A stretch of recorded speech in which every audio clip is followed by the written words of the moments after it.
Samuel, Vitinho, no capítulo 22, que é o Salmo 18, não é? É o Salmo 18.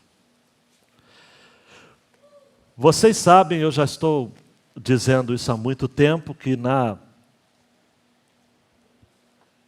literatura hebraica não existe primeiro e segundo Samuel. É o livro de Samuel, que faz parte de um grupo chamado profetas anteriores, não é? Josué, Juízes, Samuel e Reis. O livro de Samuel começa com um cântico, o cântico de Ana, e termina com o cântico de Davi. O finalzinho do livro de Samuel não é cronológico. O evento do capítulo 21, se você, há 2 domingos atrás eu preguei, aconteceu no início do reinado de Davi. Davi foi rei em Israel durante 40 anos. E este salmo foi escrito no início também, entre os capítulos 2 e 10 de 2 Samuel. O texto é claro no versículo 1, quando diz: Davi falou ao Senhor as palavras deste cântico no dia em que o Senhor o livrou das mãos de todos os seus inimigos e das mãos de Saul. Então isso foi ato contínuo, imediato, à morte de Saul, que está registrado em 1 Samuel 31. Você sabe muito bem disso, que Davi fugiu do rei Saul durante 10 anos, escondendo-se em cavernas, entre os moabitas e entre os filisteus também. Davi passou apertado. O livraço, chamado Perfil de 3 Reis, do Janet Edwards, mostra isso de maneira pungente e curta, porque é um livro de fôlego curto. Mateus lê em 2 horas aquele livro. E fala muito disso, as pressões que Davi enfrentou naqueles 10 anos, onde ele foi acossado por Saul. Quando Saul morre, amados, ele morre numa batalha contra os filisteus. Na verdade, ele se mata, quando a derrota estava realmente já configurada. Ele perde seus filhos ali, seus 3 filhos na batalha, e ele realmente fica desolado. Um amalequita vai dar a notícia a Davi tentando contar vantagem. Davi não aceitou e mata esse amalequita, porque Davi não tinha nada a ver com aquilo. Davi, amados e amadas, é exemplo de alguém que, a despeito de tudo que passou na vida, e eu vou usar uma expressão do Hernandes, ele olha agora para o retrovisor da história e ele só tem gratidão. Por isso que eu peguei um pouco a dica do Hernandes e, na hora de dar o título a essa mensagem, eu coloquei gratidão, gratidão, gratidão. É um cântico esse. Mas quem conhece um pouco, ou quer conhecer um pouco da inódia hebraica, os salmos, por exemplo, não foram compostos para serem hinos. Ih, frustrei alguns aqui, né? Eram poemas, que em algum momento da história foram metrificados para serem cantados pelo povo de Deus. A poesia hebraica, ela tem um ritmo, obviamente, ela tem algumas características, mas não foram compostas para serem imediatamente cantadas. Por isso que o verbo que vai aparecer no versículo 1 é: Davi falou ao Senhor as palavras deste cântico. Os salmos são orações do povo de Deus. Orações. Pregar nesse texto é um desafio para todo pregador. O que eu fiz aqui? Eu escolhi 4 marcadores. Poderia ter escolhido mais se eu destrinchasse os temas. Mas como eu quero ser direto e ao mesmo tempo fiel ao propósito aqui, eu fiz, conforme eu gosto de dividir as mensagens, em blocos maiores. E chamando atenção para verbos fortes, que podem estar no texto ou não, mas que comunicam a ideia do texto. Então, Vitor, só dá 2 cliques aí. Primeiro é suprimento. É o verbo, eu não coloquei verbo ali, mas a ideia é Deus supre com providência intencional. A providência de Deus não é aleatória, não é assim, deu certo, por acaso, por coincidência, né? Não. Toda a providência de Deus é intencional. Ele quis que fosse assim. Deus é extraordinário, né? Deus quis que fosse assim, então Deus supriu. Segundo verbo, o Senhor liberta em um contexto tenebroso. Aí eu substantivei libertação. Tá? O terceiro, ele agracia aos que se mantêm crentes. Aí eu coloquei graça. Ele agracia aos que se mantêm crentes. Em outras palavras, presta atenção aqui. Por que você acha que você permanece crente? Por que o avô da Tuane, com quase 100 anos, é crente? É porque ele é bonzinho? Que docinho de homem.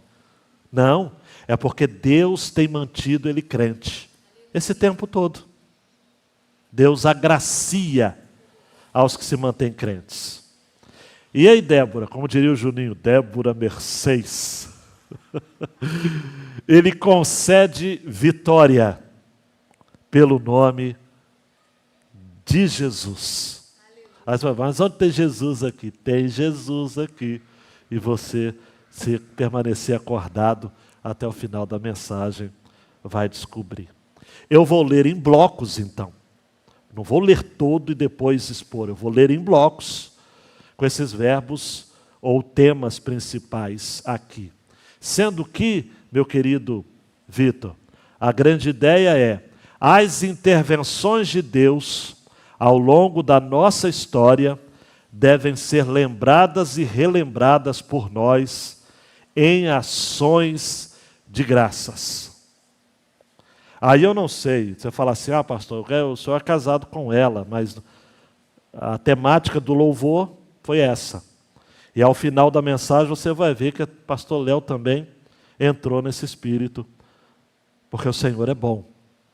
Aleluia. E a tônica. Uma curiosidade aqui, o 1 Samuel 2, o Salmo de Ana, e 2 Samuel 22, o Salmo de Davi, são siameses, são siameses, vou usar essa expressão, caminham juntos, ou eles conversam entre si. Mesmo sendo, sei lá, vou ter que calcular, matemática não é o meu forte, quanto tempo distingue uma da outra. Você vai ver o nascimento de Samuel, em 1 Samuel 2, e o início do reinado de Davi. E eles conversam. Eles conversam. Então, primeiro, Deus supre, amados. Versículos 1 a 4. Davi falou ao Senhor as palavras desse cântico no dia em que o Senhor o livrou das mãos de todos os seus inimigos e das mãos de Saul. Ele disse, o Senhor é a minha rocha, a minha fortaleza, o meu libertador, o meu Deus, o meu rochedo, em que me refugio, o meu escudo, a força da minha salvação, o meu alto refúgio. Ó Deus, tu me salvas da violência. Invoco o Senhor, digno de ser louvado, e serei salvo dos meus inimigos. Uau, gente! Olhe para mim, Davi está olhando para trás e ele percebe que em sua trajetória, desde o tempo que ele era pastorzinho, não estou usando no sentido íntimo, de ovelhas, em Belém, até o trono de Jerusalém, ele viu, Dulcinea, que a sua história foi conduzida por uma mão invisível, firme, fiel, e ele reconhece que se hoje ele é rei, é porque Deus quis. Se ele venceu batalhas, é porque Deus sustentou. Se ele permaneceu de pé depois de falhas graves, é porque Deus foi misericordioso. Por isso que ele usa essas expressões aqui, usando pronome pessoal. Eu não quero chatear vocês aqui ao assunto preferido de Roberta. Pronome possessivo indica posse ou relação de pertencimento. É meu, minha, meus, minhas. Davi usa e abusa de pronomes possessivos aqui. O Senhor é a minha rocha, a minha fortaleza, o meu libertador, o meu Deus, o meu rochedo, em que me refugio. O meu escudo, a força da minha salvação, o meu alto refúgio. As referências aqui a rocha, fortaleza, libertador, rochedo, escudo, força, refúgio. Eu não preciso explicar detalhes, amados. Evoca o quê? Segurança. Algo firme. Firme. Aí você fala, mas pastor, isso tem a ver com o Salmo de Ana? Tem. 1 Samuel 2,2 ela diz, ninguém é santo como o Senhor, porque não há outro além de ti, não há rocha como o nosso Deus. Davi, que orou no Salmo 18, orou também no Salmo 31, versículo 3, porque tu és a minha rocha, o meu e a minha fortaleza, por causa do teu nome tu me conduzirás e me guiarás.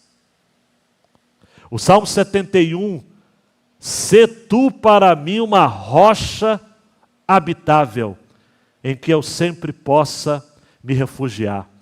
Ordenaste que eu me salve, pois tu és a minha rocha e a minha fortaleza. Queridão, queridona, nós vivemos em um mundo cheio de dúvidas, não é? Tem coisa que, notícias que a gente assiste, alguns, por exemplo, o pessoal está fazendo um auê sobre esse depoimento que não foi depoimento do Fauci lá dos Estados Unidos, que liderou esse movimento de saúde pública nos Estados Unidos no período da pandemia. E o pessoal, as narrativas são diversas, né? Eu não vou ficar dando ibope para isso. O mundo está confuso, amados. Por isso as narrativas. Mas a Bíblia não é narrativa. A Bíblia é revelação. E Deus manda dizer a você que Ele é rocha. Que Ele é fortaleza. Que Ele é libertador. Que Ele é rochedo. Ezequiel, Ele é escudo. Ele é força. Ele é alto refúgio. Zeca, os diagnósticos serão frustrados. O Senhor, amados, eu gosto muito, tem uma frase dessa do Lloyd Jones, mas eu vou citar uma frase de um pastor nosso, lá de São Gonçalo, falecido, pastor Mauro Israel Moreira. Ele dizia o seguinte, 51 anos de idade, um câncer no cérebro, ele falava para a igreja, igreja, não fiquem desanimados, nem desencorajados, porque, Dudinho, ele falava assim, se eu for curado, vocês verão a glória de Deus. A igreja, avivadinha, a igreja também, na época dele, vibrava. Mas se eu não for curado, eu verei a glória de Deus. Lloyd Jones dizia o seguinte: parem de orar por mim, ele que morreu em 1981, né? Vocês estão me privando de ver a glória. Aí eu fico até arrepiado, gente. Porque ele é rocha, gente. Ele não muda mais. Os alertas da defesa civil são tentativas de avisos, mas não é rocha. Rocha é o nosso Deus. Aleluia. Em Deus, Daniel, meus irmãos ali em cima, aqui embaixo, a gente pode e deve confiar, porque Ele é o nosso suprimento. Segundo bloco, vai dos versículos 5 a 20. Porque ondas de morte me cercaram, torrentes de perdição me impuseram terror, cadeias infernais me envolveram, e tramas de morte me surpreenderam. Na minha angústia invoquei o Senhor, gritei por socorro ao meu Deus.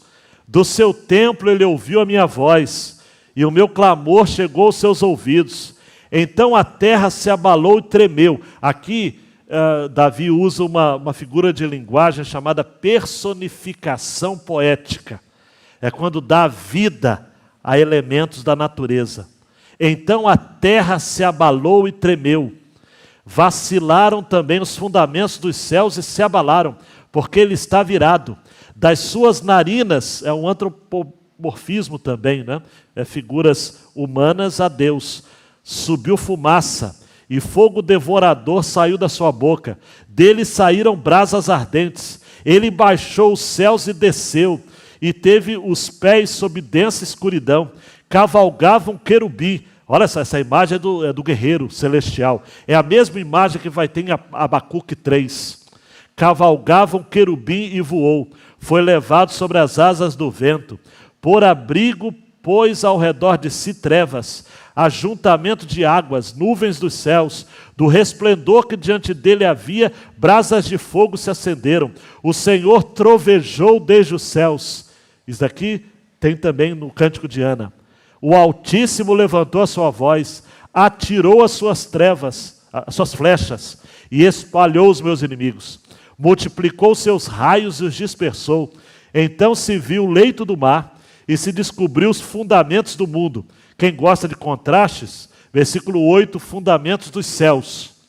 Versículo 16, fundamentos do mundo. Pela repreensão do Senhor, pelo sopro irado das suas narinas, do alto, o Senhor me estendeu a mão e me segurou. Ele me tirou das águas profundas, livrou-me do forte inimigo e dos que me odiavam, pois eram mais poderosos do que eu. Eles me atacaram no dia da minha calamidade. Davi está lembrando aqui, amados, é o flashback dos momentos que ele foi acossado por Saul e seus homens, e pelos inimigos no geral. Mas o Senhor me serviu de amparo, trouxe-me para um lugar espaçoso. Uau! Lugar espaçoso, no hebraico é lugar amplo. Livrou-me, porque Ele se agradou de mim.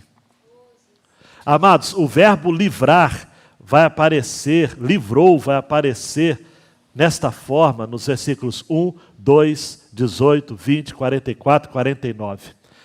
No original significa tirar do perigo, mas também significa levar embora, permitir escapar.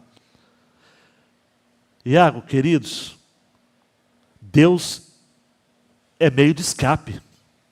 Me faz lembrar aquilo que Paulo vai dizer aos Coríntios, não é?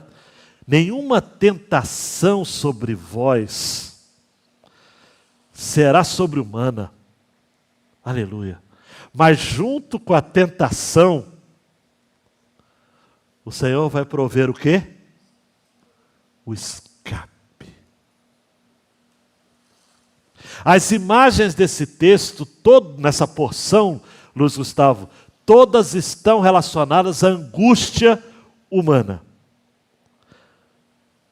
Não quero chateá-los com estatísticas, mas no livro de Salmos vai aparecer 27 vezes a palavra angústia. Então essas expressões, vou citar aqui, vamos lá? Ondas de morte, torrentes de perdição, cadeias infernais, tramas de morte, angústia. E esses termos, expõe, amados, um coração angustiado. Aí você fala o seguinte: mas pastor, o crente pode ter angústia? Ora, se você não viver angústia, você nunca vai orar. Porque Spurgeon diz que a oração é o caminho de saída da cova do desespero. Vitor, são aqueles momentos que a gente diz assim: Senhor, eu vou para onde? O Salmo 120, versículo 1. Na minha angústia, clamo ao Senhor e Ele me ouve. Então, eu não vou entrar em detalhes, porque nem dá. Ondas de morte, torrentes de perdição, cadeias infernais, tramas de morte. Amados, vamos combinar uma coisa. É que a gente faz no automático. Mas você sair de casa para ir aonde quer que você esteja indo, você corre um risco enorme. Você não sabe, amados. Você não sabe. Essa semana um canal de televisão, não vou falar para não fazer propaganda indevidamente, fez uma série no Jornal da Noite sobre o tema Êxodo. O pessoal está doido para sair de São Paulo. Porque eles estão vivendo aquela loucura, amados. Tem gente que sai de casa 3 horas da manhã, Janaína, e volta 8 horas da noite. Tem gente que pega o ônibus, depois o metrô, e aquela loucura toda, em pé. Fica no trabalho para voltar. E outros dramas mais.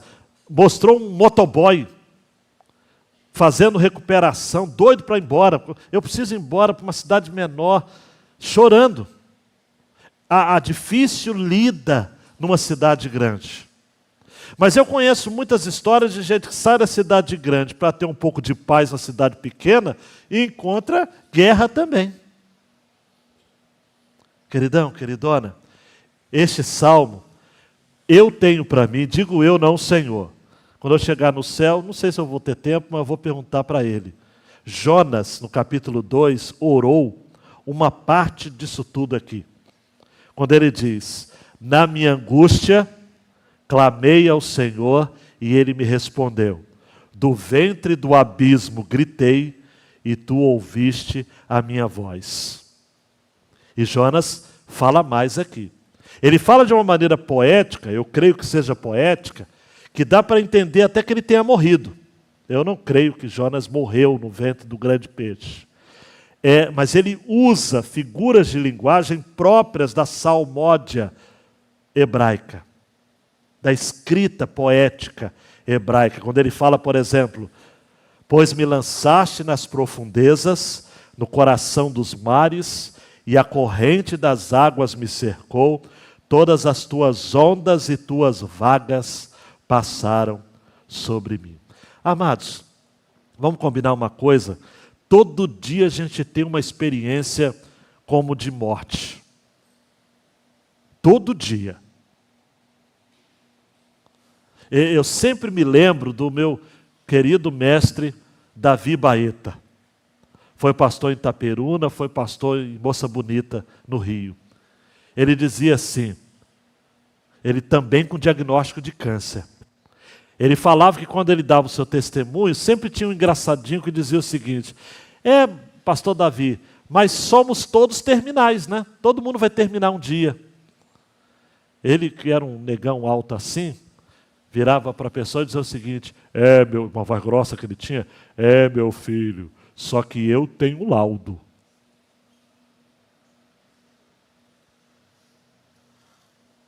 Uma coisa é, teoricamente, a gente colocar que todo mundo vai morrer, gente. Outra coisa é você ter um laudo. O que você tem? Está aqui. Ó. O pessoal de antigamente tinha uma doença que nem falava o nome. Lembra disso? É aquela doença. Está aqui. Todos nós, amados.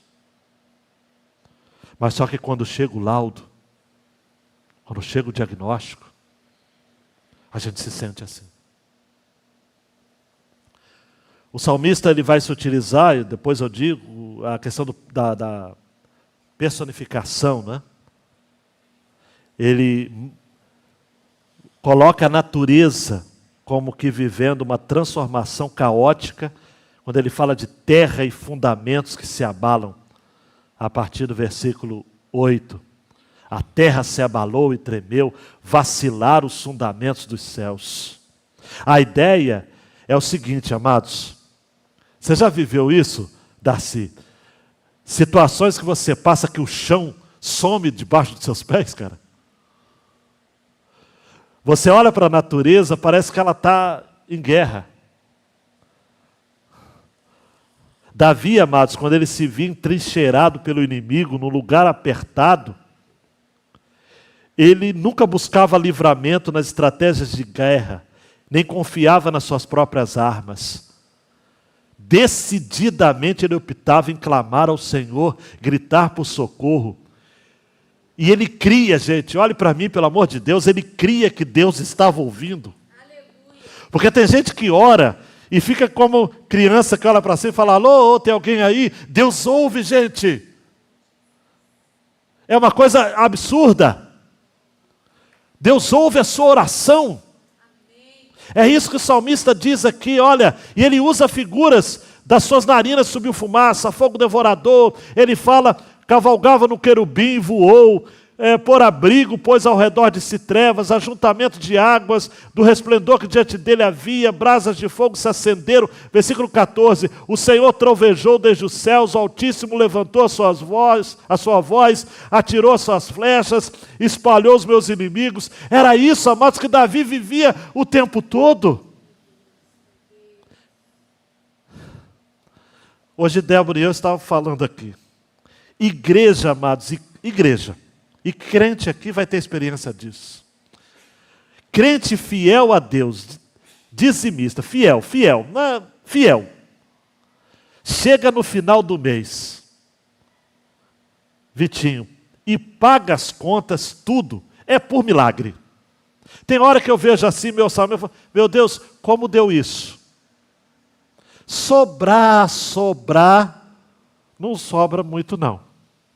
Mas quem disse que Deus prometeu que ia sobrar? Deus disse que supriria as nossas necessidades. Tem gente aqui que está fazendo conta para casar. Não vou falar para não constranger. Vai fazendo, meu filho. Vai planejando. Mas confia que o Senhor trovejará. Ele vai levantar a sua voz. Quando a gente tem a impressão que tudo em nossa volta se personifica da pior maneira possível. Tem uma música aquele sul-coreano, Juliano Som, quando o mundo cai ao meu redor. Uau, essa música, quando o mundo cai ao meu redor.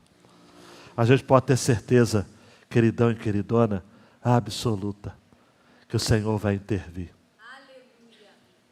No meio do terremoto, como lá em Atos capítulo 16, eu acho interessante aquele texto, amados. Um dia eu preguei nesse texto num seminário, um seminarista ficou cismado comigo. Porque eu falei que aquele terremoto ia acontecer de tudo quanto era jeito. Não foi Deus que mandou o terremoto. Aí ele falou, meu Deus, não foi, pastor. Não. Mas aí vai brigar por quê? Eu não vou brigar, eu estou certo, então, mas não vou brigar. O terremoto ia acontecer de tudo quanto é jeito. O milagre ali está que Paulo e Silas, enquanto cantavam, à meia-noite, havendo aquele terremoto, eles não temeram. E ainda gritaram para toda a prisão, aos demais prisioneiros, trazendo esperança, firmeza. Tanto é que quando o carcereiro iria se matar, ele diz, não faças nenhum mal. Estamos todos aqui.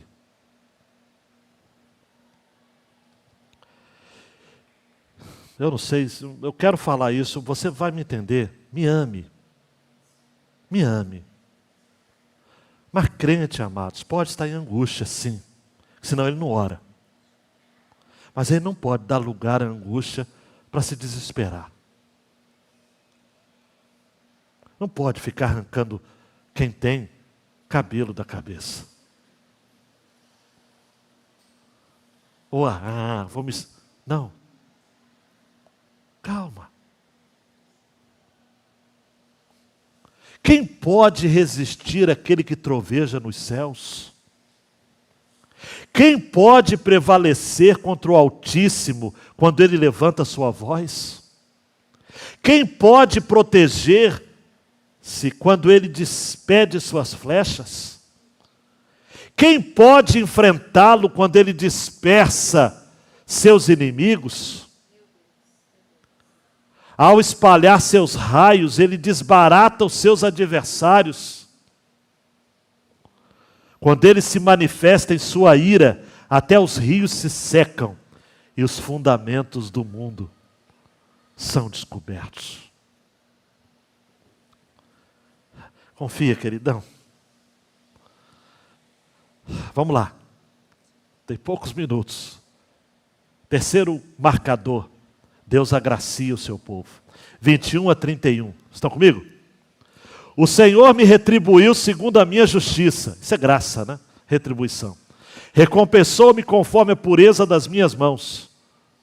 Pois tenho guardado os caminhos do Senhor e não me afastei perversamente do meu Deus. Integridade.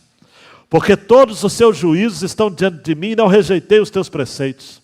Também fui íntegro para com ele e me guardei da iniquidade. Por isso o Senhor me retribuiu, mais uma vez esse verbo, segundo a minha justiça, conforme a minha pureza na sua presença. Para com quem é fiel, fiel te mostras. Com o íntegro, também íntegro. Com o puro, puro te mostras. Com o perverso, inflexível. Tu salvas o povo humilde, mas com um lance de vista abates os orgulhosos. Tu, Senhor, és minha lâmpada. Aleluia. O Senhor derrama luz nas minhas trevas. Lembrei de Jesus em João 12:8. Eu sou a luz do mundo. Quem me segue jamais andará em trevas. Pois contigo posso atacar exércitos. Com o meu Deus salto muralhas. O caminho de Deus é perfeito. A palavra do Senhor é confiável. Ele é escudo para todos os que nele se refugiam. Queridão, queridona, ele é graça. O que é graça, amados? O que é graça? Graça é favor para quem não merece. Mas é mais do que isso. Graça é favor para quem faz tudo. Deixa eu corrigir essa frase para ficar mais clara.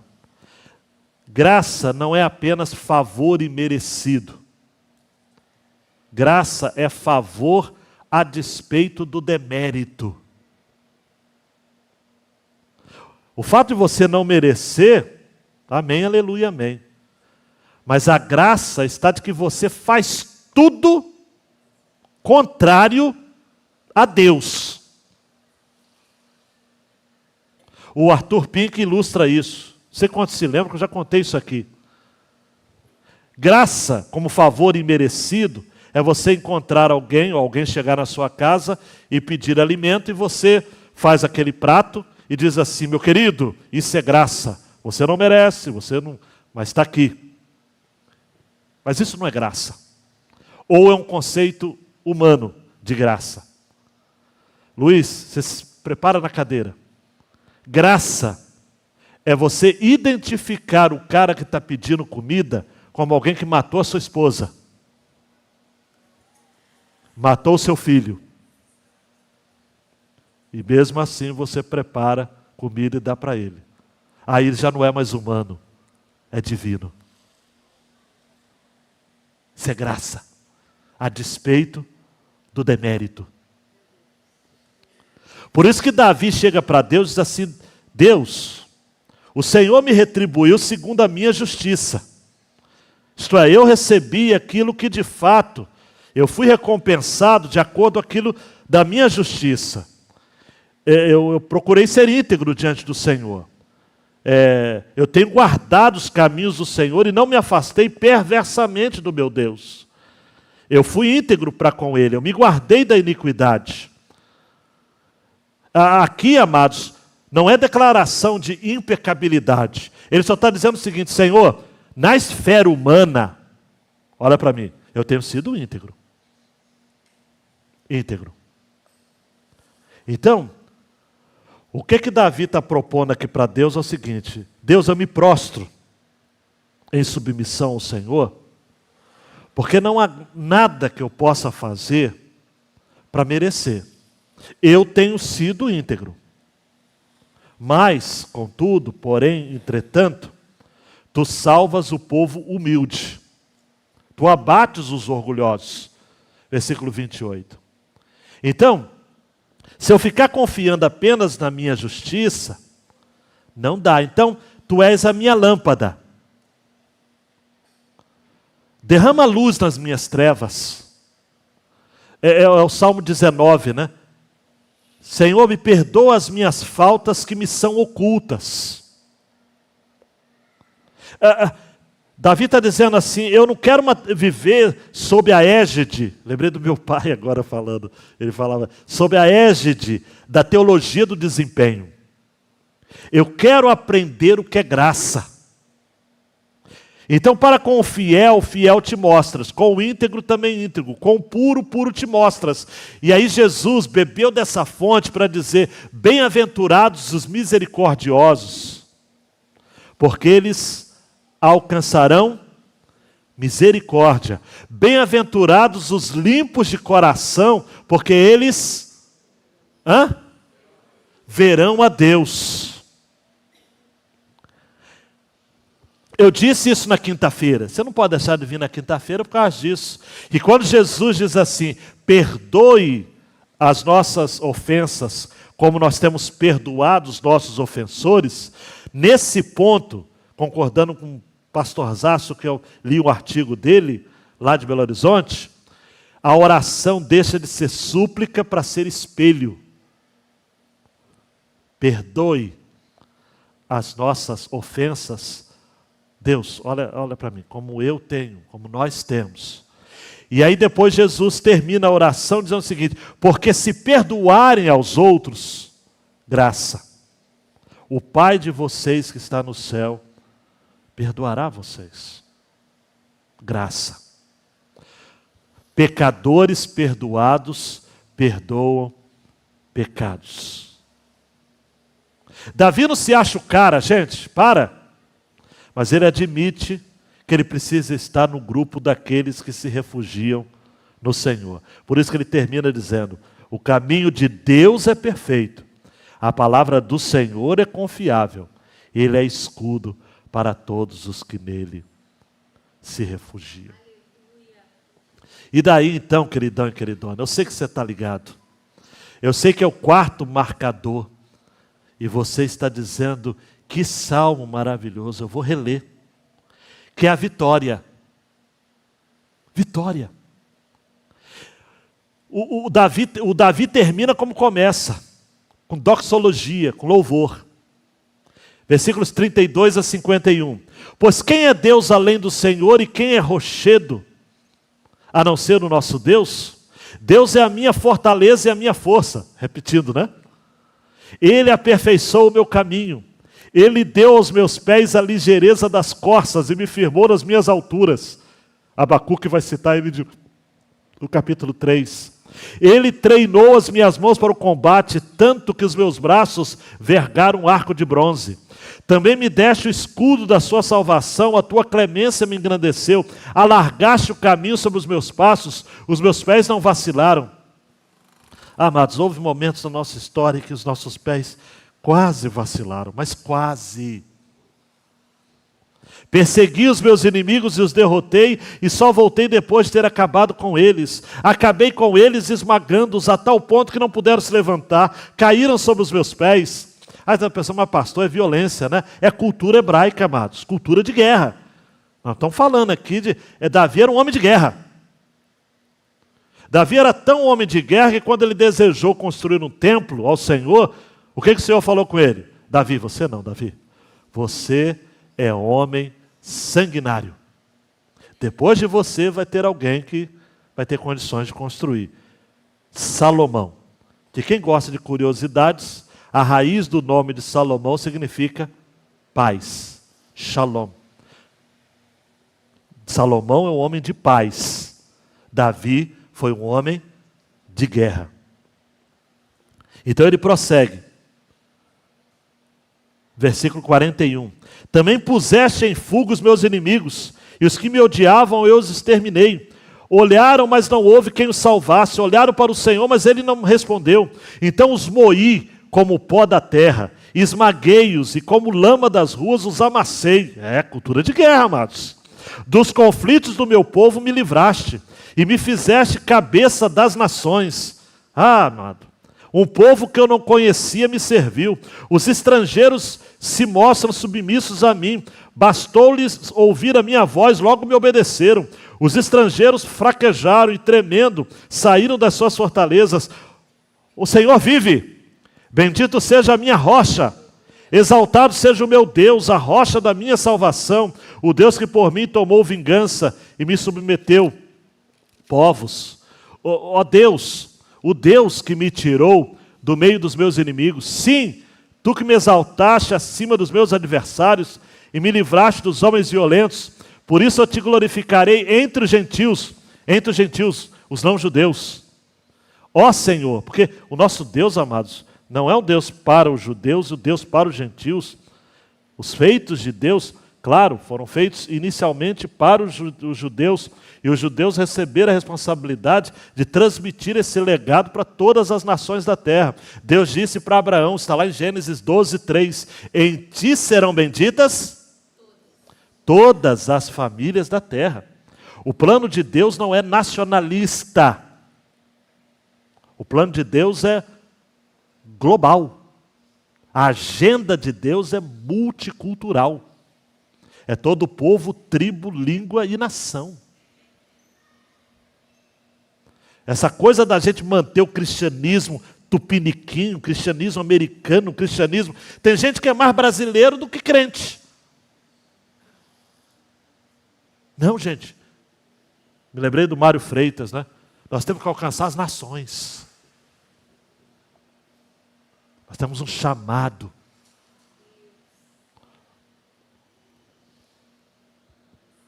Por isso eu te glorifiquei entre os gentios, ó Senhor, e cantarei louvores ao teu nome.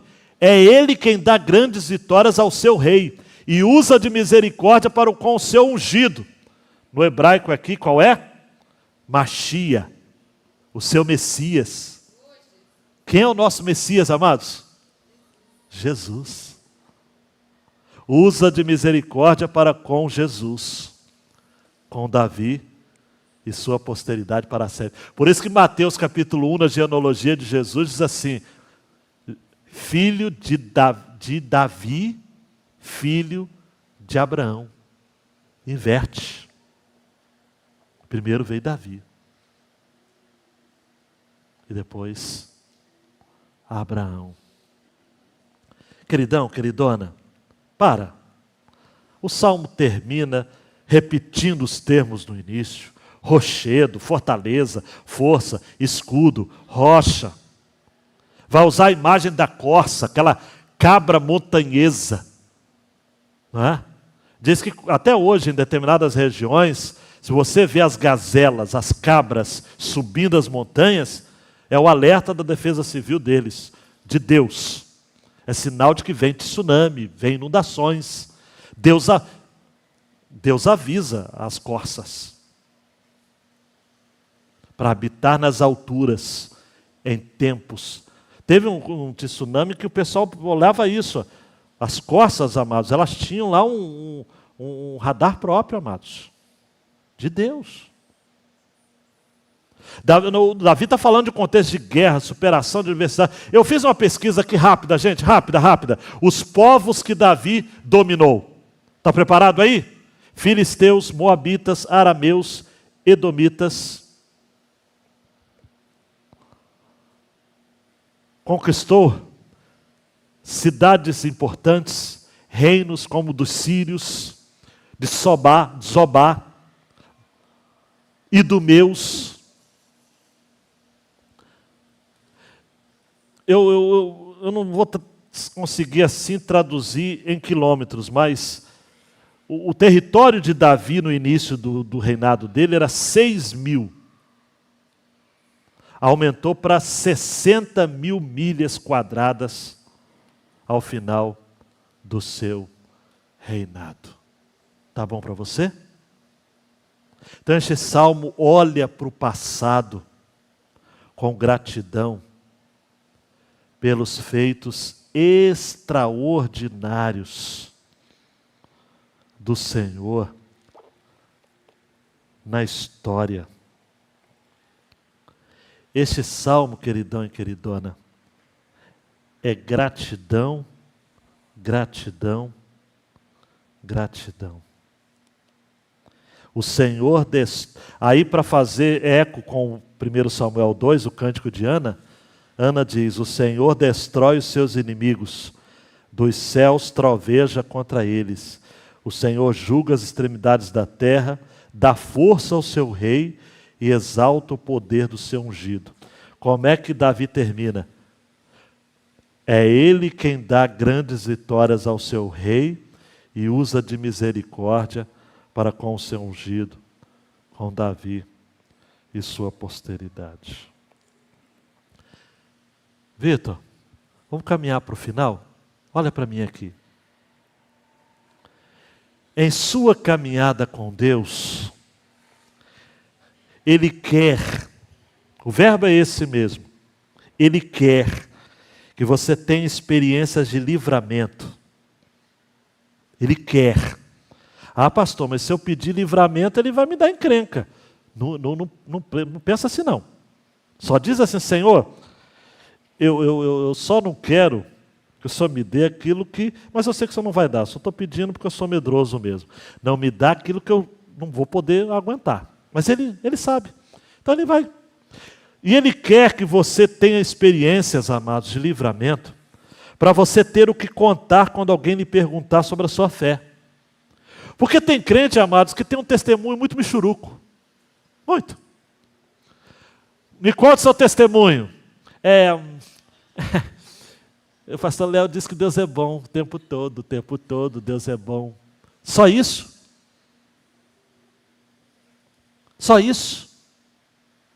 Linal, se alguém chegasse para você e falar o seguinte: me conta uma experiência recente que você teve de livramento do Senhor.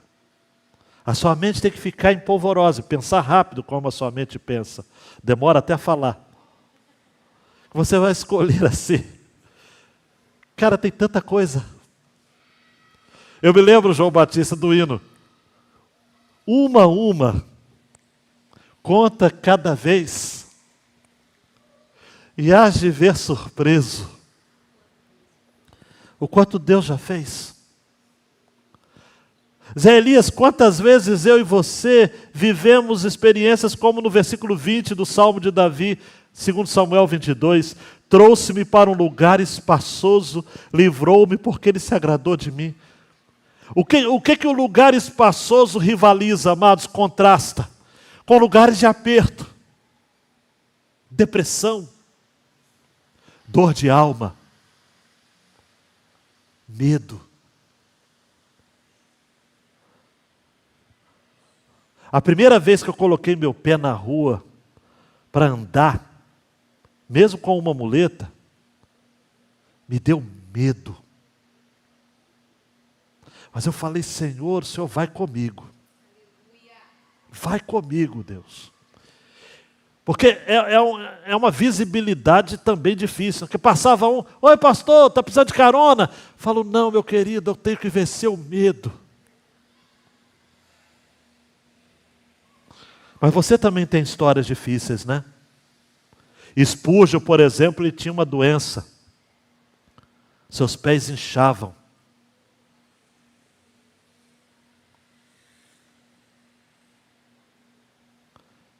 Grandes homens de Deus tiveram grandes aflições. E um dia, ele pregando nesse texto, Spurgeon disse: depois de anelar por libertação na prisão, José alcançou o palácio.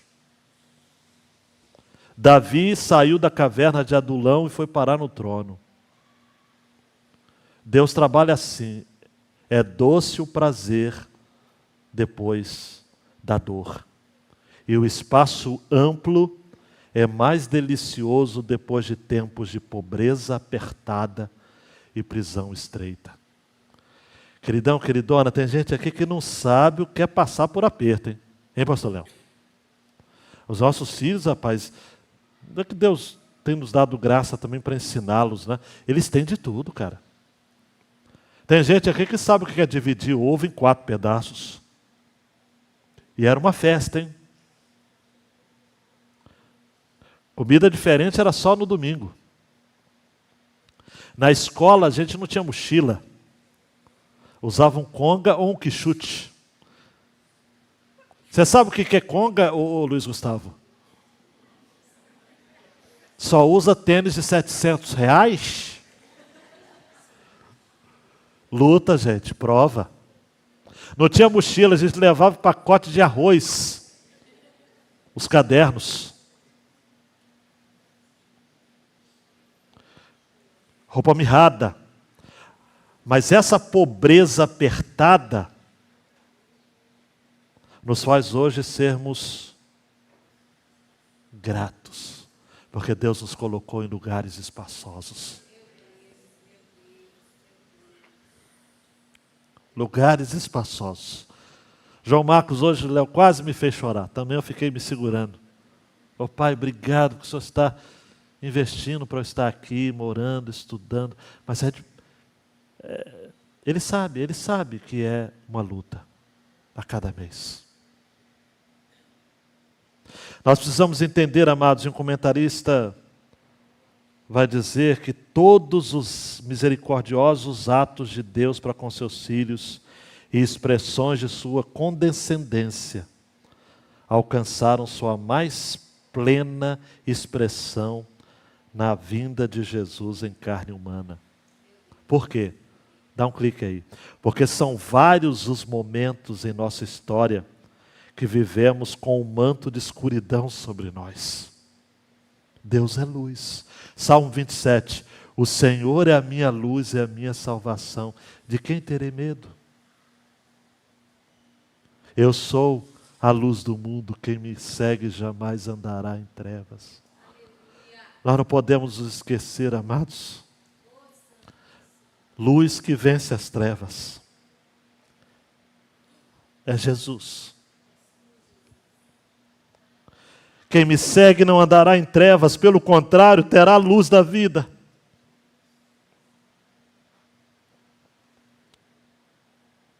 Eu disse que o pastor Léo, sem querer, ou querendo, Deus o usou.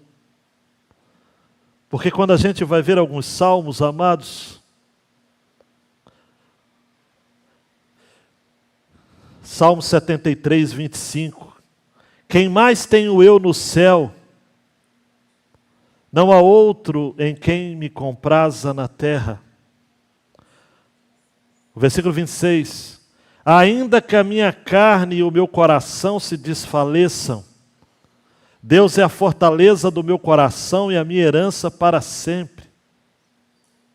E o 28.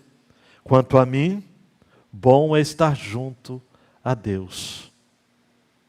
No Senhor Deus ponho o meu refúgio para proclamar todos os seus feitos. E aí, se vocês... Guarda essa palavra, Lamentações 3:25. Bom é o Senhor para os que esperam por Ele, para a alma que o busca. Eu quero terminar, deixa a última tela, apelando ao seu coração o seguinte. Peça a Deus por experiências com Ele. Peça a Deus para você escrever um salmo como 2 Samuel capítulo 22, que é o mesmo Salmo 18. Ao longo da sua vida, Renan, você precisa ter experiências com Deus. Porque se você não tiver, ao longo da vida, você vai correr o risco de, por não ter experiências com Deus, começar a se agarrar em substitutos. A idolatria, né? Você se apega demais às dádivas de Deus e esquece do Deus das dádivas. E aí você vai Lembra daquele filme? Um homem sozinho numa ilha deserta, sem família, sem amigos, sem voz humana ao redor. Desesperado, ele encontra uma bola de vôlei. E ele vê a marca da bola, Wilson. Aos poucos, aquela bola deixa de ser apenas um objeto. Passa a receber rosto, nome e voz. Wilson! Uma hora, não sei, a bola precipita-se no mar e fica doido. Wilson, Wilson, Wilson. Conversa com ela como se fosse seu melhor amigo. A cena, amados, é quase comovente. O filme é bom, é O Náufrago, produzido em 2000, protagonizado por Tom Hanks. Mas ela revela algo no... O filme é materialista, é humanista, tá? É ateu o filme. Porque, na verdade, revela algo profundo. Quando o ser humano é empurrado para a solidão, ele faz de qualquer um, até uma bola de vôlei, um substituto para a sua comunhão. Porque todo homem é miseravelmente religioso.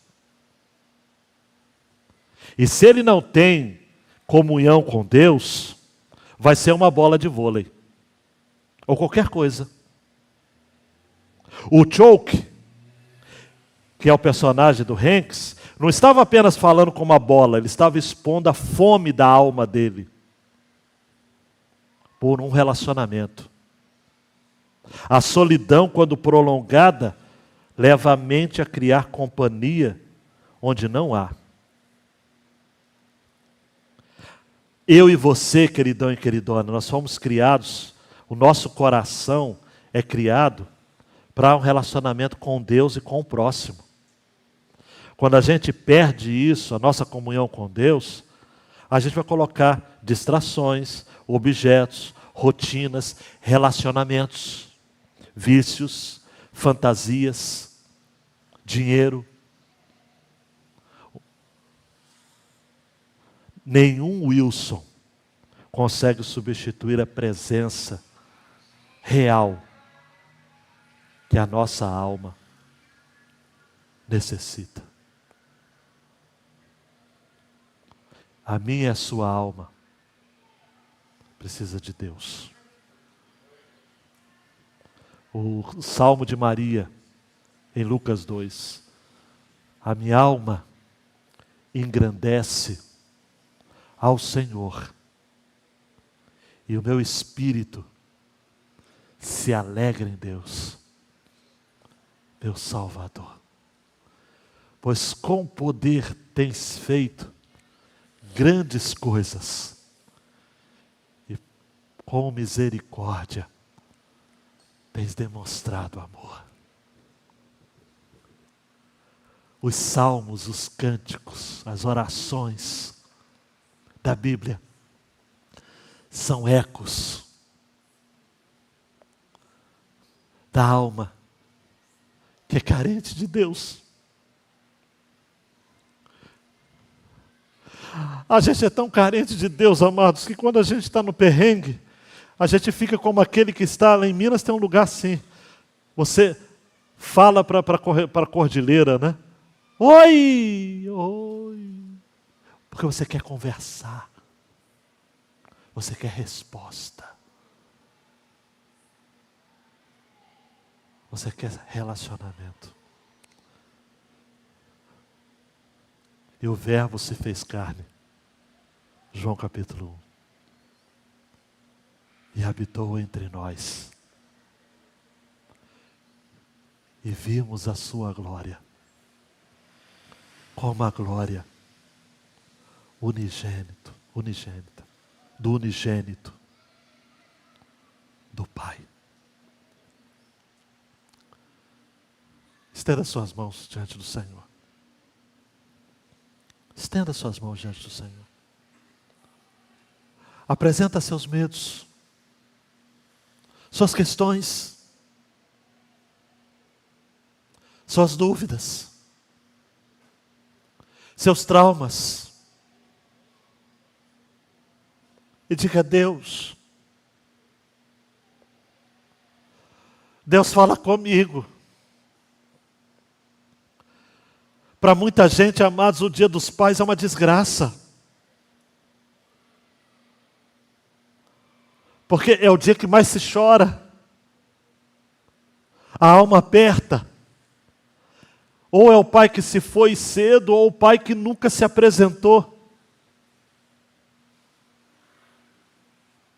Talvez você seja um mendigo que fique o tempo como um mendigo, que fica buscando o tempo todo algum tipo de esmola, de emoção, de afeição. Você tem um pai. Você tem um Deus. Você não precisa do Wilson. Você tem Jesus. Você não precisa de um substituto. Expõe suas mãos assim diante do Senhor e diga: Deus, Tu és tudo que eu preciso. Que eu tenho experiências com o Senhor. Davi escreveu 51 versos, amados, nesse salmo. Porque é assim que a gente fica diante de Deus. Deus sabe onde está doendo. E Ele está dizendo: eu estou com você. Porque as minhas intervenções ao longo da sua história devem ser lembradas e relembradas em ações de graças. Olha para trás o que eu já fiz. Olha para frente, crendo no que eu farei. Eu não mudo. A política muda. O mercado muda. A ciência muda. Então a gente fala: eu acredito na ciência. A ciência muda. Mas Deus não muda, porque Ele é rocha.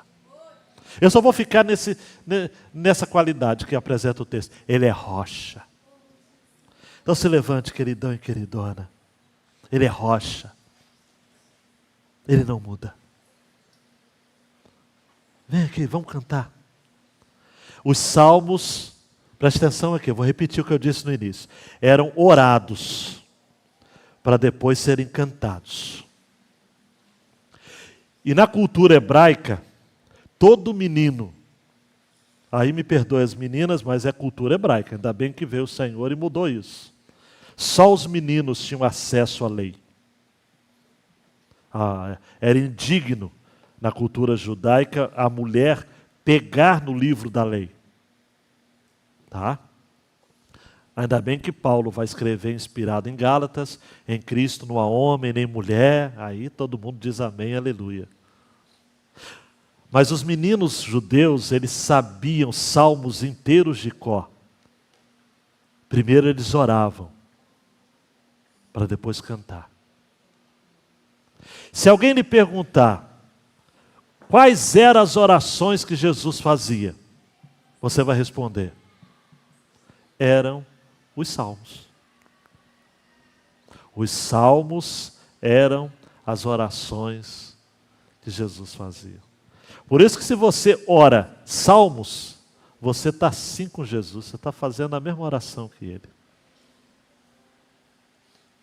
Então, vamos ser gratos, amados. Eu acho que a gratidão desafoga a nossa alma.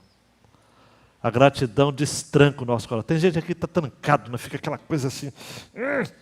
Destranca. Para ser grato.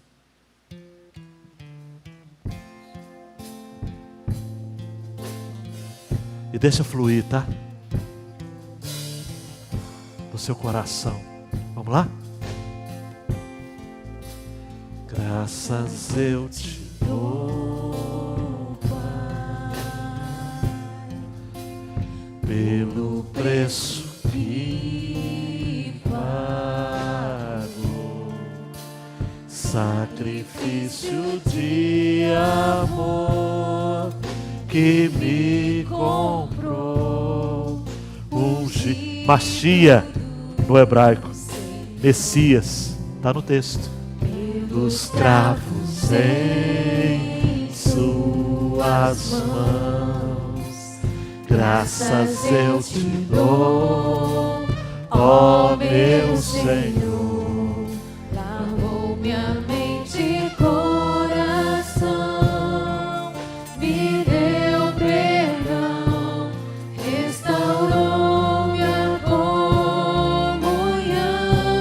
Estenda suas mãos e cante ao Senhor. Digno é o Senhor, sobre o trono está, soberano Criador, vou sempre te adorar. Elevo as minhas mãos ao Cristo que venceu. Diga ao Senhor: Cordeiro de Deus morreu por mim, mas ressuscitou. Eu quero falar para você nessa noite que está enfrentando alguma situação que está lhe apertando. Sabe aquele espaço apertado? E você quer nessa noite receber suprimento, receber graça, receber vitória, tudo aquilo que vem de Deus para mim e para a sua vida. Sai do seu lugar, vem aqui. Você lá de cima, por favor. Esse é o seu caso, vem aqui, meu lado direito, esquerdo. Sai do seu lugar, a gente quer orar por você.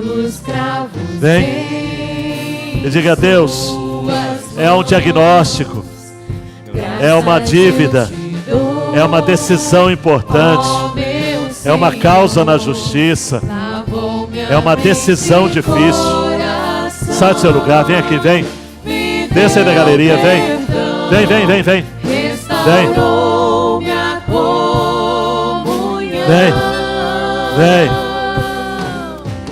Digno é o Senhor. Gente que precisa de suprimento.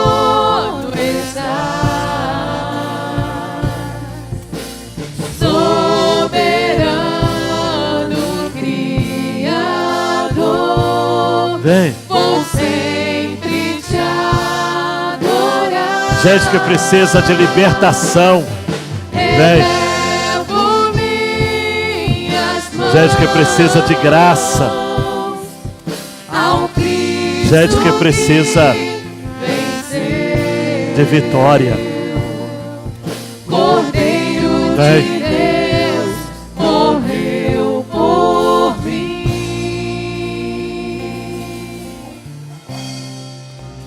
Mas ressuscitou, digno é o Senhor,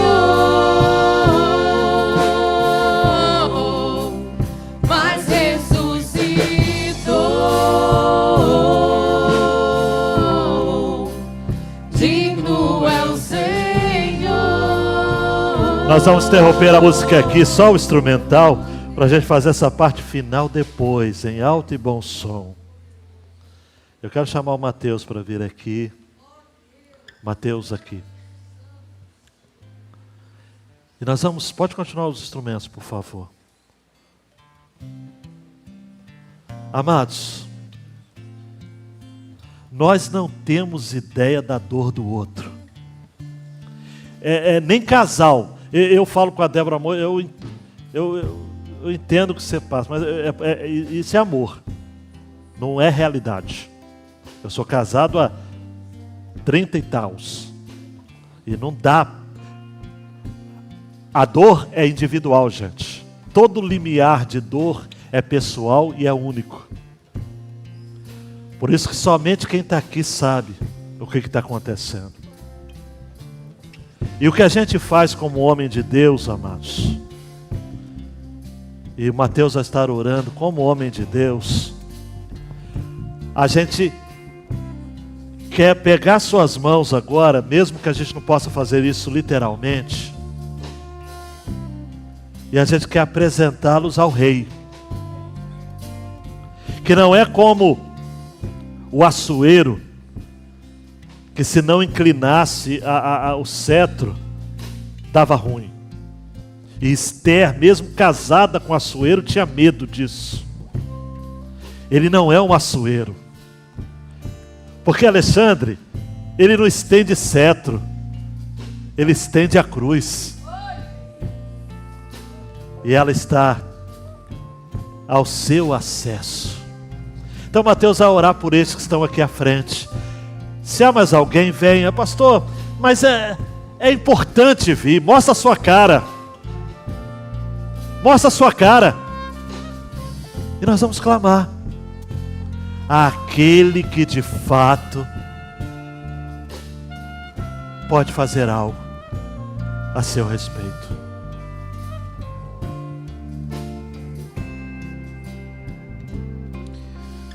Santo Deus, o Senhor conhece os nossos corações. Senhor, o Senhor sabe o que dói, o que fere. O Senhor sabe qual é a mágoa, qual é a situação, o diagnóstico, a dor, a preocupação. O Senhor sabe de tudo. Senhor, mas nós queremos expor diante de Ti aquilo que dói, aquilo que preocupa, aquilo que fere. Senhor, nós queremos expor diante de Ti aquilo que nos faz chorar de noite. Senhor, mas não há lugar melhor para chorar do que na Sua presença. Na presença de quem é capaz de nos consolar, de quem é capaz de nos tirar do lugar apertado. Ó Deus, que privilégio temos de apresentar diante do Senhor nossas súplicas, nossos medos, o nosso coração. Deus, mas que nós possamos apresentar essa situação que estamos vivendo, crentes de que o Senhor é capaz de nos dar escape. Senhor, o Senhor é a nossa pedra de ajuda. Senhor, o Senhor é aquele do qual nós vamos recorrer quando tudo dói, quando tudo parece ao olhar humano sem escapatória, sem resolução. Senhor, em Ti nós temos escapatória. Em Ti nós temos a resolução dos nossos problemas. Em Ti temos tudo o que é necessário, Deus. Pai, nos confronta, Deus, a respeito daquilo que estamos vivendo, que nós possamos entender toda essa dor como um testemunho que está sendo gerado. Um testemunho não sobre nossa força, a força do nosso braço ou como nós somos resilientes, mas um testemunho de quão grande é o nosso Deus. Senhor, o Senhor sonda os nossos corações. O Senhor conhece a dor da nossa família, mas o Senhor também é o Deus que resgata famílias. O Senhor que muda histórias perdidas. O Senhor que resgata o mais improvável de todos. Senhor, o Senhor é aquele que nos tirou de um lamaçal. Estávamos perdidos e o Senhor firmou os nossos pés em uma rocha. Colocou em nossa boca um cântico novo. Senhor, que nós possamos testemunhar desse cântico, daquilo que nos salvou, do Deus que cuida de nós. Ó Deus, nós apresentamos de fato diante do Senhor aquilo que dói. Mas nós apresentamos agora não mais com aquele pessimismo de amanhã é mais um dia e eu vou lutar contra isso novamente. Não. Nós apresentamos diante do Senhor otimista de que de fato amanhã é mais um dia. Como na nossa segunda-feira é o dia útil, mas dessa vez nós vamos confiantes porque iremos batalhar no nome do Senhor. Ó Deus, obrigado. Senhor, abençoe nossa semana. Senhor, que se o nosso coração pecaminoso ousar esquecer daquilo que foi dito hoje, que a Tua graça recaia sobre nós e nós lembremos quão grande é o nosso Deus. Obrigado, Senhor. É no nome de Jesus, o Salvador de toda a vida, que nós oramos. Amém. Elevo minhas mãos ao Cristo que venceu, Cordeiro de Deus, morreu por mim,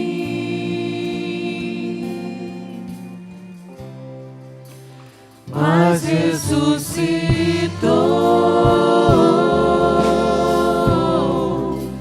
digno é o Senhor, mas ressuscitou,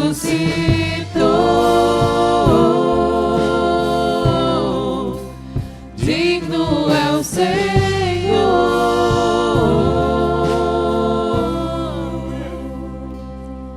Se acerte, queridão, queridona, que bênção. Louvado seja o nome do Senhor. Enquanto a igreja se assenta, os irmãos e irmãs, deixa eu só consultar aqui a dona Débora. Os pais.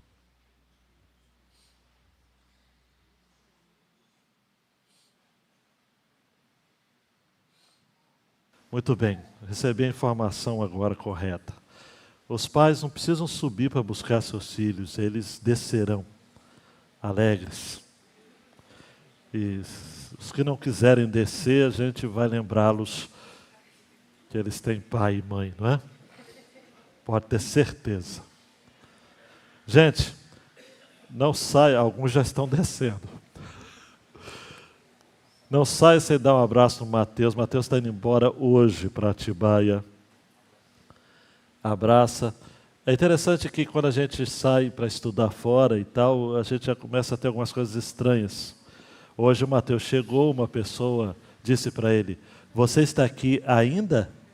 É uma demonstração de amor. Um amor meio estranho, mas um amor. Então deu um abraço nele e nós vamos estar à porta para cumprimentar todos, né, Léo? Porque o Senhor é bom. Ele é escudo para aqueles que nele confiam. Tá ok? Vamos orar silenciosamente e estaremos nos despedindo.